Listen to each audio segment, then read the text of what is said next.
ॐ गणनान्त्वा गणपतिगुं कवामहे कविं कवीनामुपमश्रवस्तमं ज्येष्ठराजं ब्रह्मणां ब्रह्मणस्पद आनशृण्वन्नोतिभिस्सीदसादनम्। ॐ श्रीमहागणपतये नमः। अरुणप्रश्नः। ॐ भद्रं कर्णेभिः शृणुयाम देवाः, भद्रं पश्येमाक्षभिर्यजत्राः, स्थिरैरङ्गैः स्तुष्टुवागुंसस्तनूभिः, व्यशेम देवहितं यदायुः। स्वस्ति न इन्द्रो वृद्धश्रवाः, स्वस्ति नः पूषा विश्ववेदाः, स्वस्ति नस्ताक्ष्यो अरिष्टनेमिः, स्वस्ति नो बृहस्पतिर्ददातु। ॐ शान्ति शान्ति शान्तिः। ॐ भद्रं कर्णेभिः शृणुयाम देवाः, भद्रं पश्येमाक्षभिर्यजत्राः, स्थिरैरङ्गैः स्तुष्टुवागुंसस्तनूभिः, व्यशेम देवहितं यदायुः।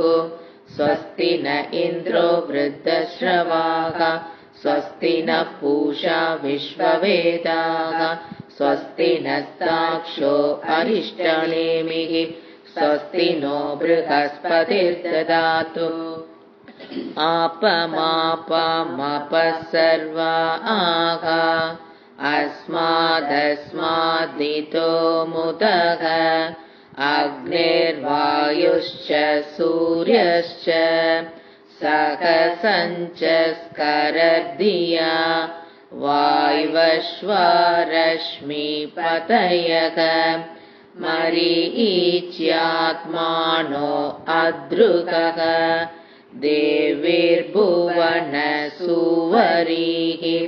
पुत्रवत्वायमे सुत, महानाम्नीर्महामानाः, मघसो मघसस्वः, देवी पर्जन्यसुवरीः, पुत्रवत्वायमे सुत, अपास्युष्णीमपारक्षः, अपास्युष्णीमपारगम्, अपाग्रामपचावर्तिम्,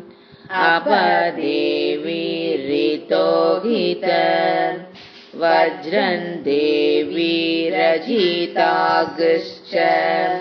भुवनं देवसुवरीः, आदित्यानदितिं देवी, योनिनोर्ध्वमुदिशत, शिवानशन्तमा भवन्तु, दिव्या आप ओषधयः, सुमृढीका सरस्वती, माते व्योमसन्दृशी, स्मृतिप्रत्यक्षमैतिह्यम्, अनुमानचतुष्टयम्, एतैरादित्यमण्डलम्,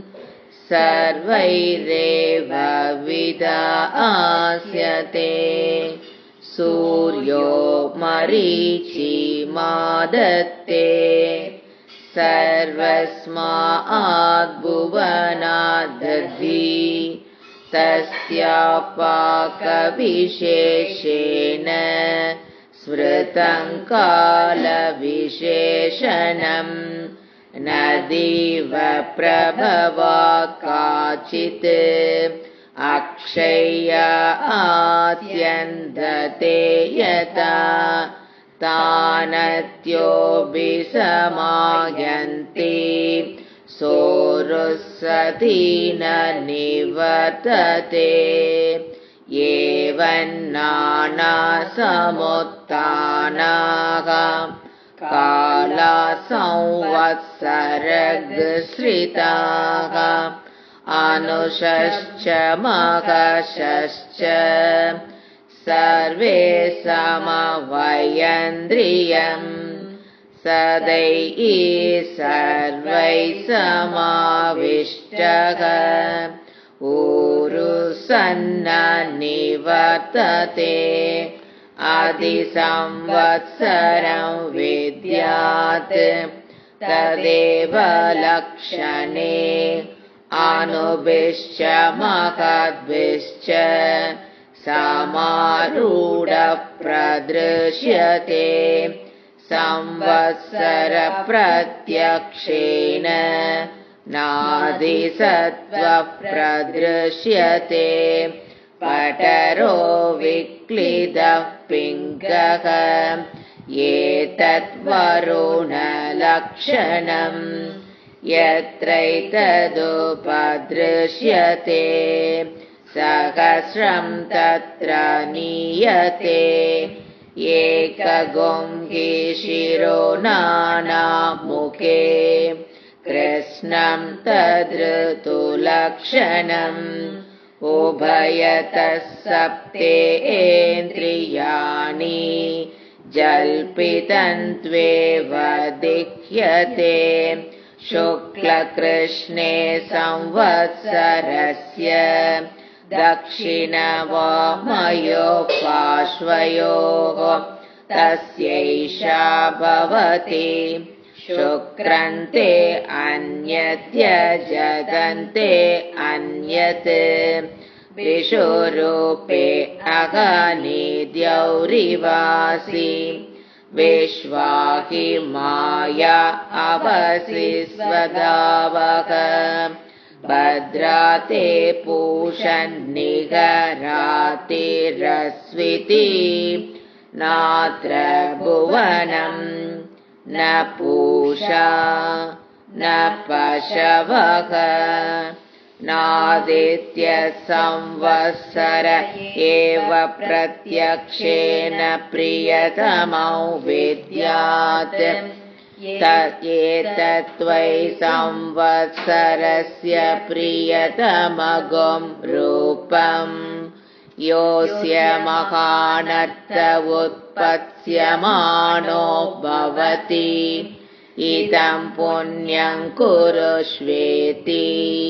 तमाहरणं दद्यात् साकञ्जानागुं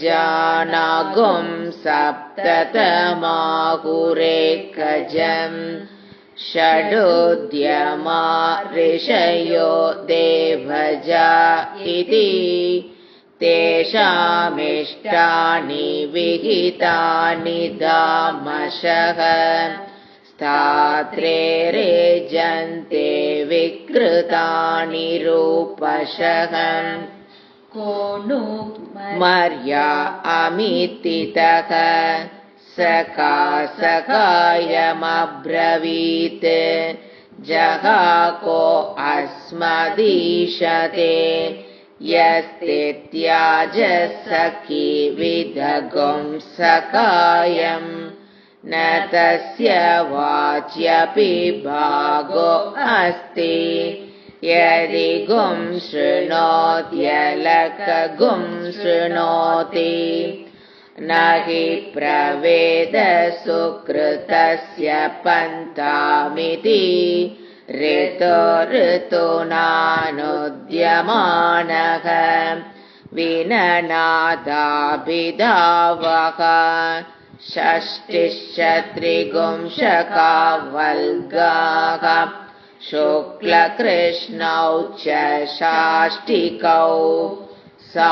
रागवस्रैर्जरदक्षः वसन्तो वसुभिः सह संवत्सरस्य सविदुः प्रैषकृत्प्रथमस्पृतः अमो नादयतेत्यन्यान् आमोघश्च परिरक्षतः एतावाच प्रयुञ्ज्यन्ते यत्रैतदुपदृश्यते एतदेव विजानीयात् प्रमाणं कालपर्यये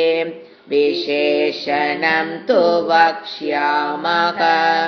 ऋतूनां तन्निबोधत शुक्लवासा रुद्रगणः ग्रीष्मेणावर्तते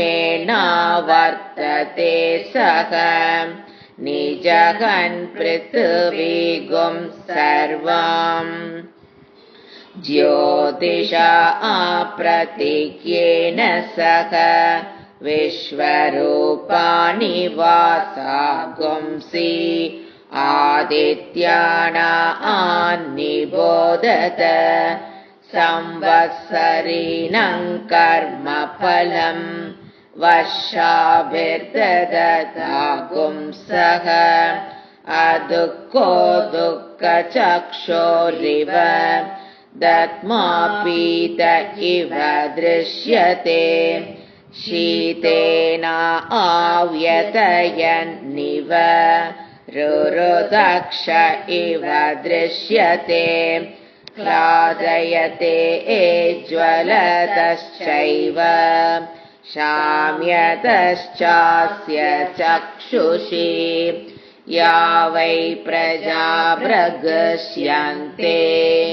संवत्सराता भ्रगस्यन्ते या प्रतितिष्ठन्ति संवत्सरेता प्रतितिष्ठन्ति वर्षाभ्य इत्यर्थः अक्षिदुःखोऽस्ति तस्यैव विप्रसन्ने कनिनिके आङ्ते चाद्गणन्नास्ति ऋभूणां तन्निबोधत कनकाभानि वासा गुंसि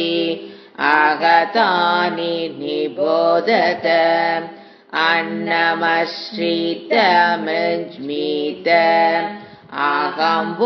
जीवनप्रदः एतावाच प्रयुञ्ज्यन्ते शरत्यत्रोपदृश्यते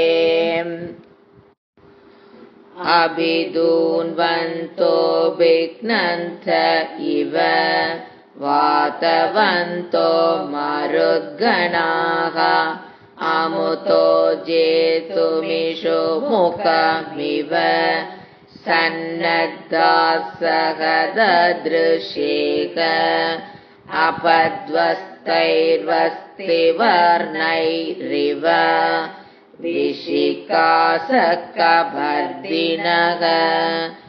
अक्रुद्धस्य योऽस्यमानस्य क्रुद्धस्येव लोहिनी हेमतच्चक्षुषि विद्यात् अक्ष्णयोः क्षिपणोरिव दुर्भिक्षं देवलोकेषु मनुनामुदकं गृहे एतावाच प्रवदन्ति वैद्युतो यान्ति शैशिरीः ता अग्निपवमाना अन्वैक्षत इह जीविकामपरिपश्यन् तस्यैषा भवति इहेगवस्वतपसः मरुतसूर्यत्वचः शर्म सप्रता आवृणे अतिताम्राणि वासा गुंसि अष्टिवज्रेषदग्नि च विश्वे देवा विप्रहरन्ति अग्निजिह्वा असश्चत नैव देवो न मर्त्यः न राजा वरुणो विभुः नाग्निर्नेन्द्रो न पवमानः मातृकच्च न विद्यते दिव्यस्यैकादनुरात्निः पृथिव्यामपराश्रिता तस्येन्द्रो वम्रीरूपेण धनुर्ज्यामच्छिन्न स्वयं तदिन्द्रधनुरित्यज्यम् अब्रवर्णेषु चक्षते एतदेव संयो भार्गस्पत्यस्य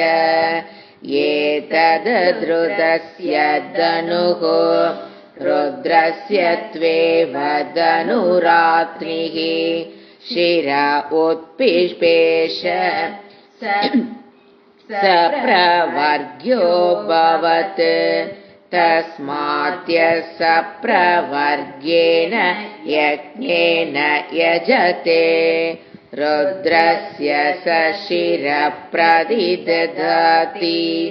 नैनगं रुद्र आरुको भवति य एवं वेद अत्यूर्ध्वाक्षोतिरश्चात् शिशिरप्रदृश्यते नैव रूपन्न वासा गुंसि न चक्षुप्रदिदृश्यते अन्योन्यन्तु न हि गुस्रातः सतस्तद्देवलक्षणम् लोहितोक्ष्णिशारशीर्ष्णिः सूर्यस्योदयनं प्रति त्वं करोषिण्यञ्जलिकां त्वं करोषि निजानुकां निजानुकामेऽन्यञ्जलिकाम् अमीवाचमुपासतामिति तस्मै सर्व ऋतवो नमन्ते मर्यादाकरत्वात् प्रपुरोधां ब्राह्मण आप्नोति य एवं वेद स खलु संवत्सर एतैसेनानीभिः सह इन्द्राय सर्वान् कामान् अभिवहति स द्रप्सः तस्यैषा भवति अवद्रप्सो अगुंशो मतिमतिष्ठत् इयान कृष्णो दशभिः सहस्रैः आवर्तमेन्द्रशच्यादमन्तम् उपस्नुहितं नृपणामतद्रामिति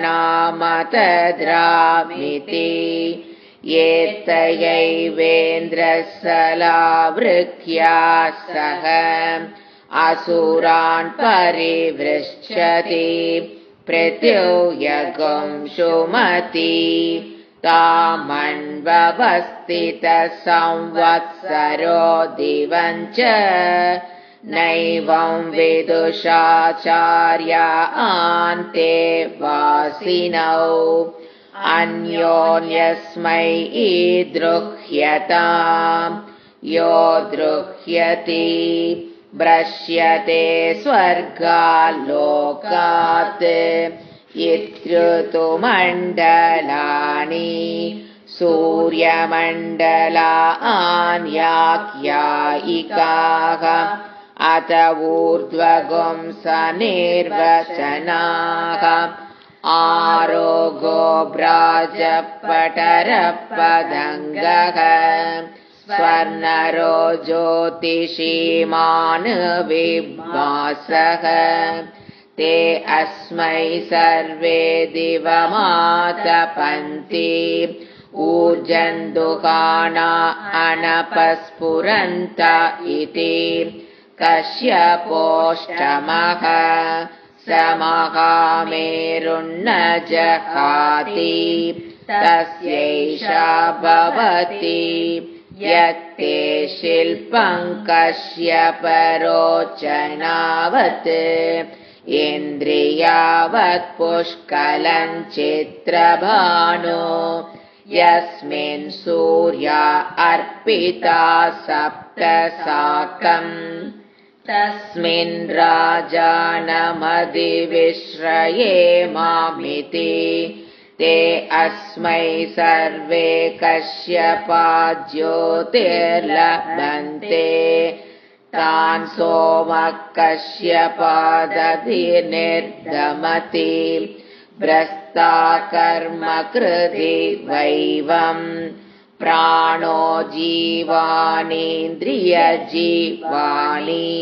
सप्तशेषण्याः प्राणाः सूर्या इत्याचार्याः अपश्यमहमेतान् सप्तसूर्यानिति पञ्चकर्णो वात्स्यायनः सप्तकर्णश्च प्लाक्षिः आनुश्रविक एव नौ कश्यप इति उभौ वेद इते न हि शेकुमिव महामेरुं गन्तुम् अपश्यमहमे सूर्यमण्डलं परिवर्तमानम् गार्ग्यप्राणत्रातः गच्छन्तमहामेरुम् एकञ्च जगतम् भ्राजपटरपदङ्गा निगणे तिष्ठन्नातपन्ति तस्माद्दिगतप्त्रितपाः अमोत्रेतरे तस्माद्दिगातप्त्रितपाः तेषामेषा भवति सप्तसूर्यादिवमनुप्रविष्टाः तानन्वेति पतिभिर्दक्षिणावान् ते अस्मै सर्वे घृतमातपन्ति ऊर्जं दुहान अनपस्फुरन्त इति सप्तर्विजसूर्या इत्याचार्याः तेषामेषा भवति सप्तदिशो नानासूर्याः सप्तहोतार ऋत्विजः देवा आदित्या ये सप्त तेभिः सोमा आभिरक्षण इति तदप्याम्नायः दिग्भ्राज ऋतून् करोति एतयैवावृता सहस्रसूर्यताय इति वैशम्पायनः तस्यैषा भवति यदत्याव इन्द्रते शतगुं शतं भूमिः उदस्युः नत्वा वज्रेन् सहस्रगुं सूर्याः अनुनजातमष्टरोदसी इति नानालिङ्गत्वादृनूनानासूर्यत्वम् अष्टौ तु व्यवसिता इति सूर्यमण्डलान्यष्टात् ऊर्ध्वम् तेषामेषा भवति चित्रम् देवानामुदघातनीकम् चक्षुर्मित्रस्य वरुणस्याग्नेः आप्राद्या पृथिवी अन्तरिक्षम् सूर्य आत्मा जगतस्तस्तुषश्चेति क्वेदमब्रह्मणि विशते क्वायगुं संवत्सरो मितः क्वाह क्वेयन् देवा रात्रि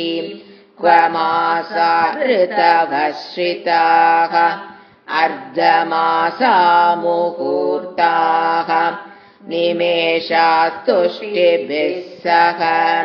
क्वेमा आपो निविशन्ते यदितो यान्ति सम्प्रति काला अप्सु निविशन्ते आपः सूर्ये समाहिताः अभ्रान्यमप्रपद्यन्ते विद्युः सूर्ये समाहिताः अनवर्णे इमा भूमि इयं चासौ च रोदसी हिग्स्वविदत्रान्तरा भूतम् येने मे विद्रुते उभे विष्णुना विद्रुते भूमि इति वत्सस्य वेदना इरावती धेनुमतिः भूतम् सूर्यवसिनि मनुषे ददस्ये व्यष्टब्नाद्रोदसी विष्णवेते दादत्त पृथिवीमभितो मयूकैः किन्तद्विष्णोर्बलमाहुः का दीप्तिः किं परायणम् एको यद्धारयद्देवः रेजति रोदसी उभे वातात् विष्णोर्बलमाहुः अक्षरा आदीप्तिरुच्यते त्रिपदाधारयद्देवः यद्विष्णोरेकमुत्तमम् अग्नयो वायवश्चैव एतदस्य परायणम् पृच्छामि त्वा परं मृत्युम् अवमं मध्यमञ्चतुम् लोकञ्च पुण्यपापानाम् एतत् पृच्छामि सम्प्रति अमुमाहुः परं मृत्युम् पवमानन्तो मध्यमम् अग्निरेवावमो मृत्युः चन्द्रमा चतुरुच्यते अनाभोगा परं मृत्युम् पापा संयन्ति सर्वदा आभोगा स्वेव संयन्ति यत्र पुण्यकृतो जनाः ततो मध्यममायन्ति चतुमग्निं च सम्प्रति पृच्छामि त्वा पापकृतः यत्र यातयते यमः त्वन्नस्तद्ब्रह्मन् प्रब्रूहि यतिवेत्सा सतो गृहान् कश्यपादुदिता सूर्याः पापाग्निर्नन्ति सर्वदा रोतस्योरन्तर्देशो तत्रन्यस्यन्ते वासवैः ते शरीरा प्रपद्यन्ते यथा पुण्यस्य कर्मणः अपान्यपादकेशासः तत्र ते यो निजा जनाः मृत्वा पुनर्मृत्युमापद्यन्ते अद्यमाना स्वकर्मभिः आशातिकाक्रियय इव ततः पूयन्ते वासवैः अपैतं मृत्युं जयति य एवं वेद सकलवैवं विद्ब्राह्मणः दीर्घश्रुतमो भवति कश्यपस्यातिथे सिद्धिगमनः तस्यैषा भवति आयस्मिन् सप्तवासवाः रोहन्ति पूर्व्यारुहः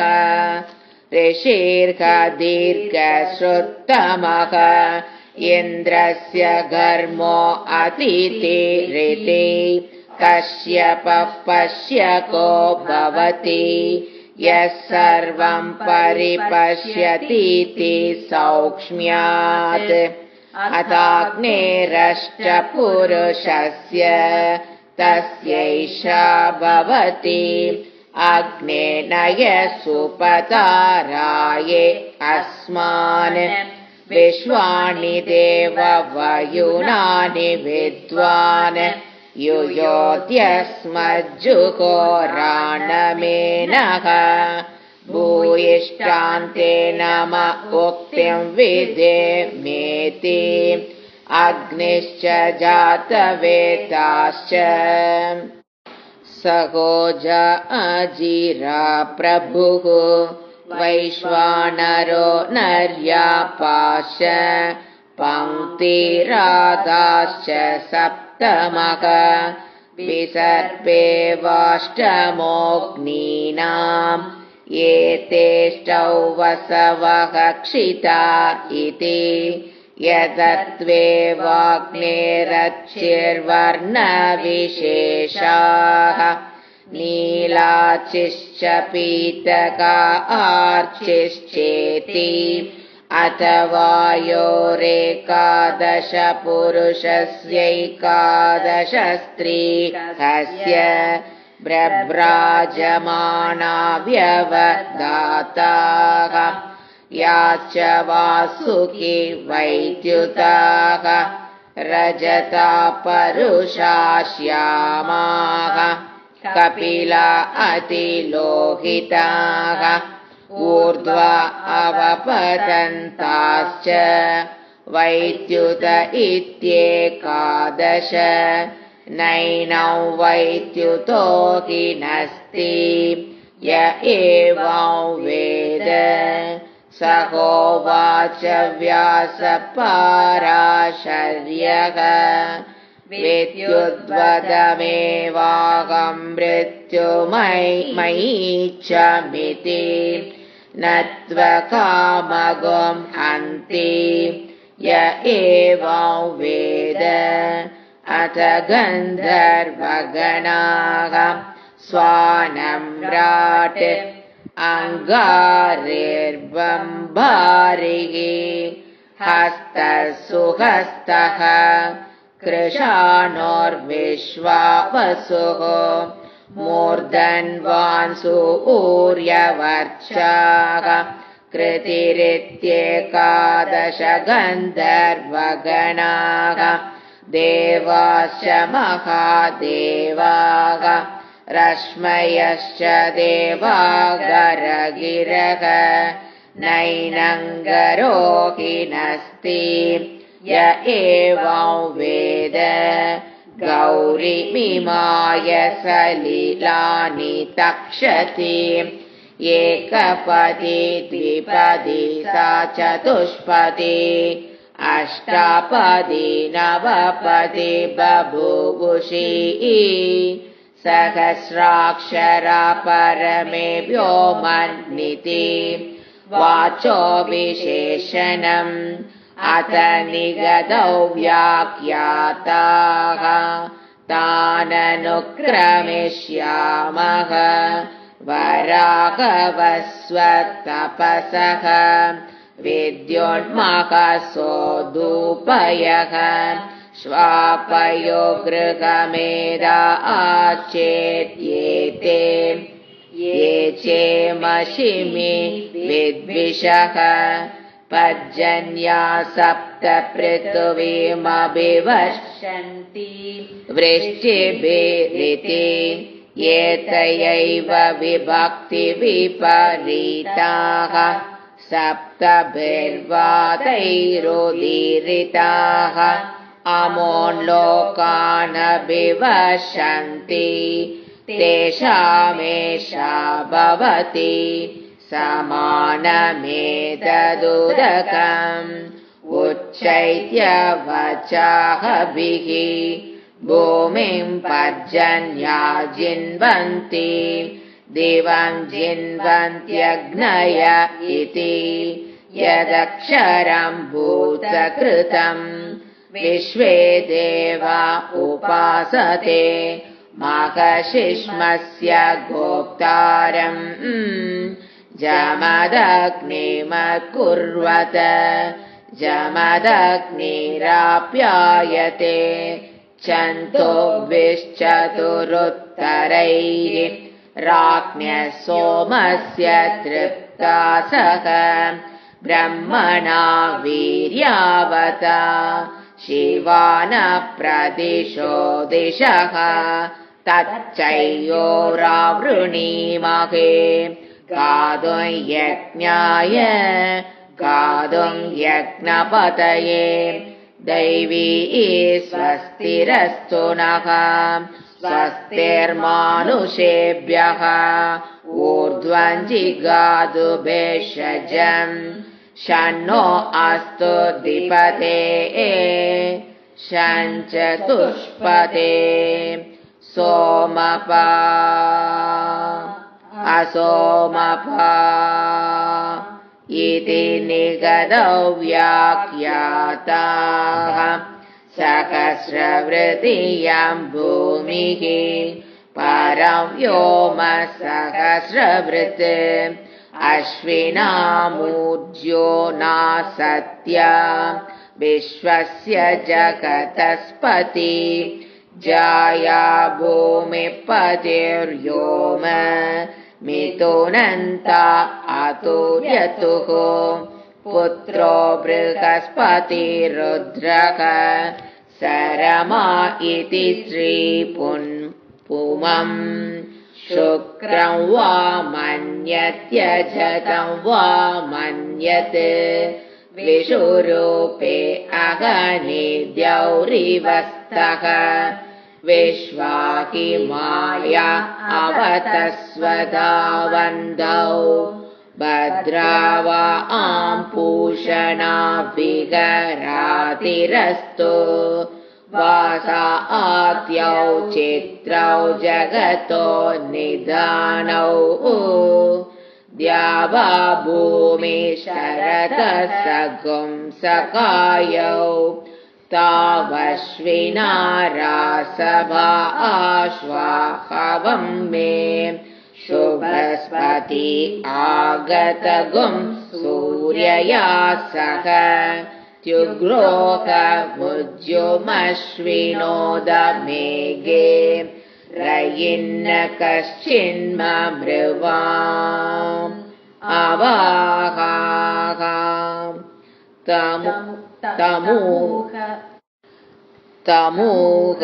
तमूहतुर्नौभिरा आत्मन्वतीभिः अन्तरिक्षभृद्भिरपोदकाभिः तिस्रः शपश्रीरकातिव्रजद्भिः नासत्या मृज्युमुहुतुः पतङ्गैः समुद्रस्य दन्वन्नाद्रस्य पारे त्रिभिरतैः शतपद्भिः षडश्वैः सवितारं वितन्वन्तम् अनुबध्नानि शाम्बरः आपपूषं वशैव सवितारे पसौ भवत् त्यगुं सुपृतं विदित्वैव बहुसोमगिरं वशी अन्वेति तुग्रो वक्रियान्तम् आयसूयान् सोमतृप्सुषु ससङ्ग्रामस्तमोऽत्योत्योतः वाचो गापिपाति तत् स तद्गोभिस्तवा आस्येत्यन्ते रक्षसानन्विषाश्च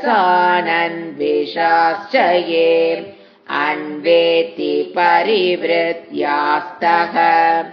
एवमेतौ स्तो अश्विना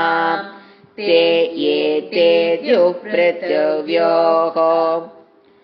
अहरहर्गर्भं दधाते तयोरेतौ वत्सावहोरात्रे पृथिव्या अहः दिवो रात्रिः ता अविशिष्टौ दम्पती एव भवतः तयोरेतौ वत्सौ अग्निश्चादित्यश्च रात्रेर्वत्सः श्वेत आदित्यः अन्होऽग्निः ताम्रो अरुणः ता अविशिष्टौ दम्पती एव भवतः तयोरेतौ वत्सौ वृत्रश्च वैद्युतश्च अग्निर्वृत्रः वैद्युत आदित्यस्य ता अविशिष्टौ दम्पती एव भवतः तयोरेतौ वत्सौ उष्मा च निहारश्च वृत्रस्योष्मा वैद्युतस्य निहारः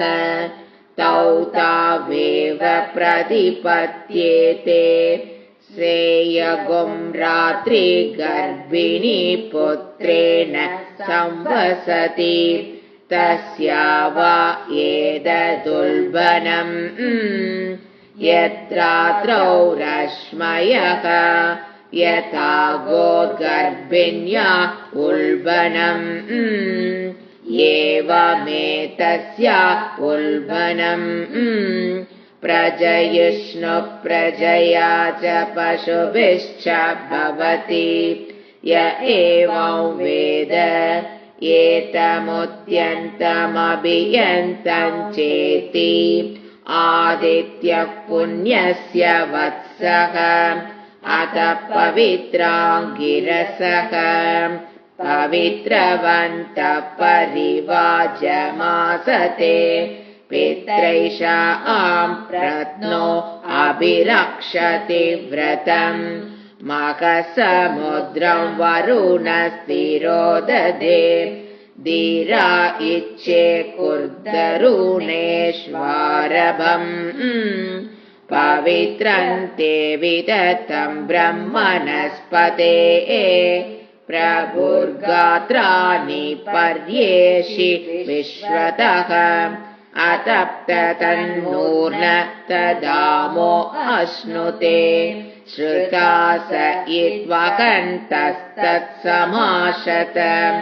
ब्रह्मा देवानाम् असतः सत्येतदक्षुः ऋषयः सप्त्रात्रिश्च यत् सर्वे त्रयो अगस्यश्च नक्षत्रः शङ्कृतो वसन् अत सवितुष्यावाश्वस्यावर्तिकामस्य आमीय ऋक्षा निहिता स उच्च नक्तन्ददृश्रे गुहाचिद्विवेयुः अदब्धानि वरुणस्य व्रतानि विचाकशचन्द्रमा नक्षत्रमेति तत्सवितुर्वरेण्यम् भर्गो देवस्य धीमहि धियो यो न प्रचोदयात् तत्सर्वितुर्वृणीमहे वयं देवस्य भोजनम् श्रेष्ठगुं सर्वदातमम् दुरम्बगस्य धीमहि अपागूहत सवितातृभिन् सर्वान् दिवो अन्धसः नक्तन्तान्यभवन् दृशे अस्य स्ना सम्भविष्यामः नामैव नाम मे सपुगुंसकम्पुमागस्यस्मि स्थावरोऽस्म्यथ जङ्गमः यजे यक्षे यष्टाके च मया भूतान्ययक्षत पशवो मम भूतानि अनुबध्योऽस्म्यहं विभुः श्रियः सतीः ता उमे पुगुंस आहुः पश्य दक्षन्वान्न विचेतदन्तः कवीर्यपुत्रः स इमाचिकेत यस्ता विजानास विदुःपिदासत् अण्डो मणिमविन्दत् तमनुङ्गुहिरावयत् अग्रीव प्रत्यमुञ्चत् तमजिह्वा असश्चत ऊर्ध्वमूलमवाक्चाकम् वृक्षं यो वेद सम्प्रति न स जातु जनः श्रद्धत्यात् मृत्युर्मामारयादितिः हसितगुमृदितं वीणापणवलासितं मृदञ्जीवं च यक्तिं चित् अङ्गानि स्नेव विद्धि तत् अदृश्यगस्दृश्यध्यायत् अस्माज्जाता मे मितो चरन् पुत्रो निरुद्ध्या वैदेहः अचेता यश्च चेतनः सतं मणिमविन्दत सोऽनङ्गुलिरावयत् सोऽग्रीव प्रत्युमुञ्चत् सोऽजिह्वो असश्चत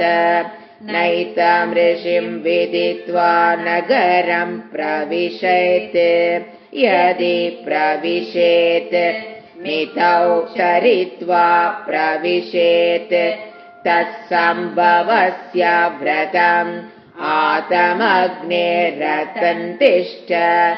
एक आश्वमेकयोजनम् एकचक्रमेकदुरम् वातध्राजिगदिं विभो नरिष्यति नौ यतते नास्याक्षो यातु सज्जति यच्छ्वेता आन्रोहितागश्चाग्नेः रते युक्त्वा तितिष्ठति एकया च दशभिश्च स्वभूते द्वाभ्यामिष्टये विगुंशत्या च तिसृभिश्च वकते त्रिगुंशता च नियुद्भिर्वाय विगता विमुञ्च